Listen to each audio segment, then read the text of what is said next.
La pubalgie, qu'est-ce que c'est? Si on a des douleurs ici, là, juste en dessous de la ceinture, dans les objectifs comme ça, jambe tendue, on fait un petit saut, et là ça vibre, et on a une douleur qui est là. C'est propre aux footballeurs, il y en a beaucoup, mais dans d'autres sports aussi. Donc on entend tout et n'importe quoi sur Internet, voilà, même en formation, hein. Nous pour les kinés, on décrit des trucs, moi je vous dis ce qui marche dans mon cabinet, à vous de voir si ça marche sur vous. Donc premièrement, il va falloir étirer ici, les adducteurs, cette partie-là, avec l'exercice de la grenouille que j'ai montré précédemment. Il faut savoir que les ischio-jambiers sont tout faibles, ils n'ont pas de force, ici là derrière. Et ils n'ont pas de force du tout, il faut faire l'exercice allongé sur le dos, les levées de fesses sur la chaise, pour donner de la force à ces muscles-là, de manière statique, versant excentrique. Donc comme ils n'ont pas de force ici, les gens vont essayer de compenser avec les abdos pour leur posture, ils seront comme ça, touc, ici là.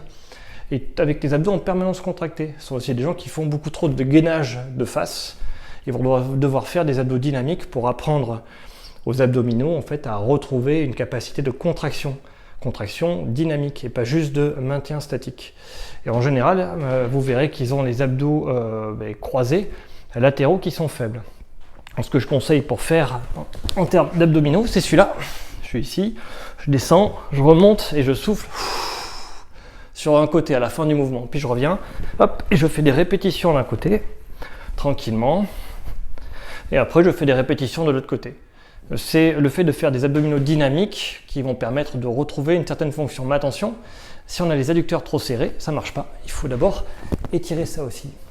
Donc, un résumé simple pour commencer à aller mieux quand on a de la pubalgie, ça va être de relâcher les abdos, souffler, mettre le ventre en avant, de renforcer les ischio-jambiers pour trouver cette statique là et pas celle-là, d'étirer les adducteurs pour retrouver de la souplesse.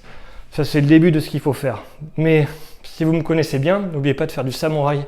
C'est très efficace, cette position-là. Voilà. Tous les footballeurs ont ce problème, c'est que ça, ils n'arrivent pas à le faire. Donc forcément, ils n'y arrivent pas non plus. Et au fur et à mesure, quand on n'arrive pas à faire ça, on s'enraidit aussi dans les fessiers et dans le dos. Mais avec un dos raide, des fessiers raides, des jambes raides, on ne peut pas courir. Comme on ne peut pas courir, on met en porte-à-faux le corps et après, il y a tout qui lâche.